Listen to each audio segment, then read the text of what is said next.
Bharatiya Janata party के प्रदेश प्रवक्ता नवीन पिरसाड़ी जी से जवाब ले लेते हैं जो एक एक कर जो आरोप लगे हैं।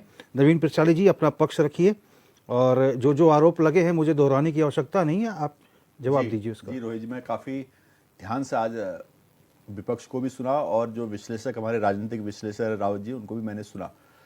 तो ठीक है, अपनी अपनी बात सबने यहाँ पर रखी, लेकिन आप जो मुद्दा आज का है मेन वो ये है कि जो आदरणीय महेंद्र भट्ट जी जो भारतीय जनता पार्टी के प्रदेश अध्यक्ष हैं, उन्होंने कहा है कि इस बार जो आगामी चुनाव है 2027 का, उसमें भारतीय जनता पार्टी 60 सीट से ज़्यादा लाएगी। बात उसकी है और उसी पर सारी चर्चा हो रही है। मैं कह रहा हूँ कि ये किसी व्यक्ति का निजी बयान नहीं बल्कि भारतीय जनता पार्टी के प्रदेश अध्यक्ष का बयान है और जो एक मार्गदर्शन है प्रदेश स्तर से लेके हमारे जमीनी कार्यकर्ता पन्ना प्रमुखों तक, हमने एक मार्गदर्शन दिया है अध्यक्ष जी ने और हमारा संगठन उस पर काम करेगा।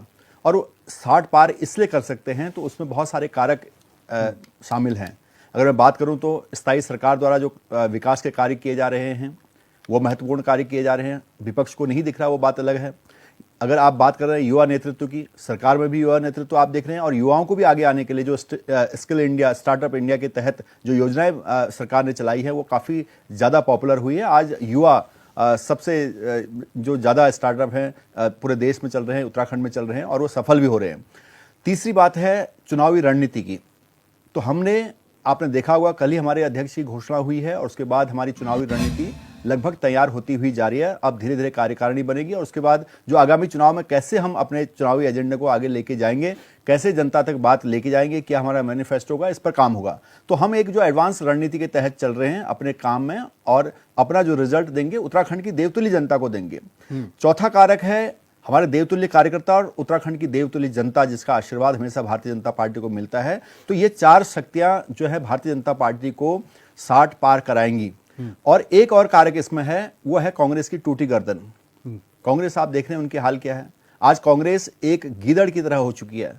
जिस गीदड़ की मौत आती है तो उसको लगता है कि जंगल में सारे उसके खिलाफ है, लेकिन उसको अपने अंदर के रोगों का पता नहीं चलता कि उन रोगों से उसका जीवन, उसका शरीर जीर्ण शीर्ण हो चुका है और वो मृत अवस्था की ओर जा रहा है। उस रोग का उपचार करने के बजाय उसको जंगल के चारों ओर अपने दुश्मन नजर आते हैं। यही हाल कांग्रेस का है। आज कांग्रेस एक दल के अंदर आप देखते हैं जितने नेता हैं इनके, उनके उतने दल बटे हुए। तो एक कांग्रेस एक दल के अंदर दलदल हो चुके हैं और जो इनके बड़े बड़े नेता हैं जो आज भीगी हुई रुई के बोरे बन चुके हैं, जो किसी काम के नहीं, वो रुई केवल वजन बन चुका है और किसी काम के नहीं है। तो उनको छांटने की बजाय कांग्रेस जो बाहर कह रही है भारतीय जनता पार्टी को से ईर्ष्या कर रही है, भारतीय जनता पार्टी की सफलता से ईर्ष्या करने की बजाय अगर कांग्रेस अपनी गिरेबान में झांके तो शायद खड़े होने लायक रहेगी चुनाव में।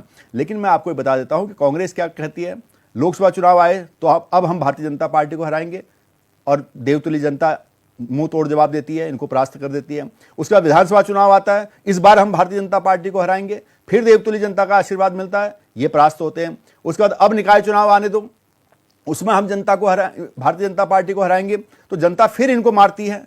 तो मारते मारते जनता उनका वो हाल बना चुकी है कि अब उनको सुध नहीं है कि वो क्या करे तो क्या करे। क्योंकि कांग्रेस के अंदर जो आपसी सिरफुटवल है, इनका अंतर विरोध जो है, तो कांग्रेस का कोई दुश्मन नहीं बल्कि कांग्रेस का दुश्मन कांग्रेसी हैं जो अपने पांव में कुल्हाड़ी मार रहे हैं। तो ये सबक कांग्रेस को लेना चाहिए। लेकिन जहां तक भारतीय जनता पार्टी की बात है, भारतीय जनता पार्टी चाहे केंद्र की हो चाहे राज्य की हो, हमारा केवल उद्देश्य इस देश का, इस प्रदेश का चहुमुखी विकास है और उसी लक्ष्य को लेकर हम आगे जा रहे हैं। और जब चुनाव में कोई जाता है तो सबसे बेहतरीन की जनता परख करती है और जनता परखती है कि भारतीय जनता पार्टी सबसे बेहतरीन पार्टी है, इसकी सरकार की नीति, इसकी रीति सबसे बेहतरीन है, इसलिए भारतीय जनता पार्टी बार बार आती है। रोहित जी, नहीं तो क्या प्रदेश सरकार के कामों को लेकर जनता के बीच जाएंगे या फिर पीएम मोदी के चेहरे को लेके जाएंगे आप लोग? देखिए, विकास के कार्यों के साथ जा रहे हैं, अभी भी हम जनता के बीच में हैं।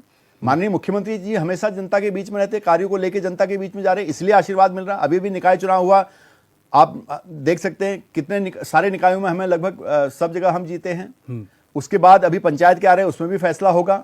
उससे पहले विधानसभा, लोकसभा हुए, उसमें फैसला हुआ। विधानसभा, देखिए विपक्ष का यही आरोप रहता है, अब इस चुनाव में भी, विधानसभा चुनाव में भी फिर यही रहेगा कि फिर आप प्रदेश के मुद्दों को किनारे करके मोदी जी का चेहरा आगे कर देते हैं। देखिए, मोदी जी उनके नाम को बुनाते हैं, रोहित जी, ये आरोप रहता है। अब मैं ये कह रहा हूं कि मोदी जी कौन है? मोदी जी भारतीय जनता पार्टी के शीर्ष नेतृत्व हैं। मोदी कोई व्यक्ति नहीं है बल्कि उस विचारधारा का नाम है जो आज एक विजन के तहत इस देश को आगे ले जाने का काम कर रहे हैं। तो हमारे पास नेता है ना, आपके पास कौन से नेता हैं? आप लो राहुल गांधी का नाम, किसने रोका? आप लो सोनिया गांधी का नाम, किसने रोका? नाम लो तो सही, कोई नाम लेने वाला है? नाम लेने लायक आपके पास कोई है? तो कोई होता तो लेते, हम क्यों नहीं लेंगे? हमारा शीर्ष नेतृत्व तो मोदी जी, हम क्यों नहीं कहेंगे मोदी जी के द्वारा जो कार्य किए गए, क्या उनकी सराहना नहीं करनी चाहिए? क्या वो जनता तक नहीं पहुंच पा रहे हैं? क्या उनकी इंटरनेशनल डिप्लोमेसी हो, चाहे इंटरनेशनल उसमें जो इमेज भारत की बनी है, और इस देश में जो अर्थव्यवस्था अभी चौथे नंबर की आई, ऐसी बन गई होगी?